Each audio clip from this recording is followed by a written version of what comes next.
It's always exciting for me when we reach this week's Torah portion because it contains one of the greatest scenes in the Torah.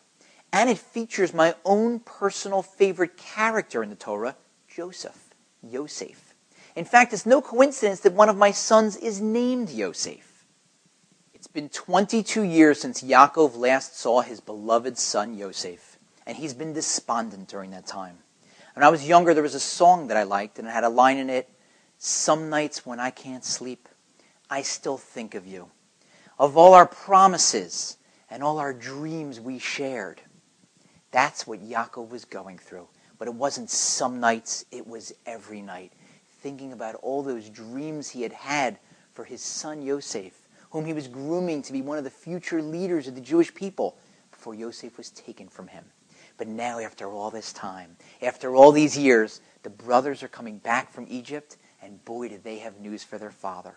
They approach him, and they tell Yaakov, "Dad, Yosef is still alive, and he's the ruler of the entire land of Egypt."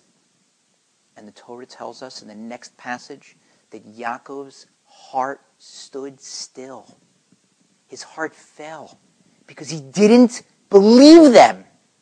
What could possibly be going on? Does he think they're playing some kind of a cruel prank? But the brothers push on. They share with Yaakov the words that Yosef has told them while they were with him. Still no reaction from Yaakov.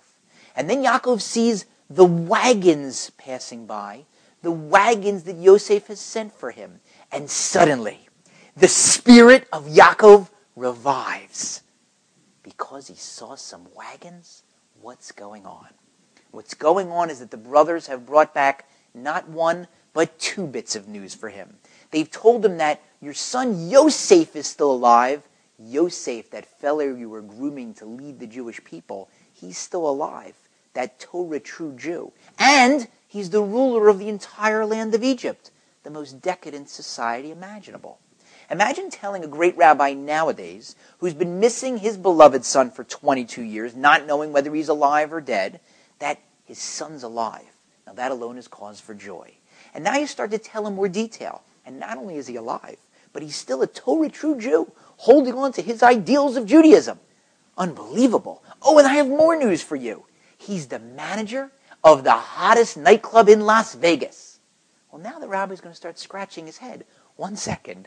This is overwhelming to me. How could he still be holding on to his Torah ideals and be the manager of the hottest nightclub in Vegas? The two don't seem to go together. And that's what they're expecting Yaakov to believe here. That Yosef's holding true to his Judaism and he's the ruler of this decadent society. Not a resident, but the ruler. That he can't believe.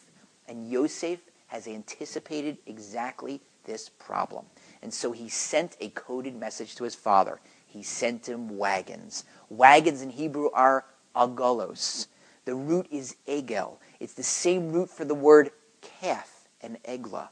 So Yosef's hinting to Yaakov, "Dad, I know you're not going to believe this. I still remember the last law that you taught me, the law of the eglah arufa, the ritual involving a calf that's performed when a murder victim is found between two cities. Dad, what the brothers are telling you is all true. I'm still alive. And I'm still a Torah true Jew. And I'm the ruler of the entire Egypt. And boy, do I want to see you. Please come see me." So Yaakov's spirit revives. And he says, "My son Yosef is still alive. I'm going to go see him before I die." It's a beautiful, touching scene. And maybe that's why on Friday nights, when Shabbos begins, we bless our children. And the blessing that we have for our sons is that they should become like Ephraim and Manasseh, like Yosef's sons. Why don't we bless them to be like any other grandchildren of Yaakov, or like his sons, or like the patriarchs? We choose Ephraim and Manasseh for a reason, because they were the first Jews to be born in the exile.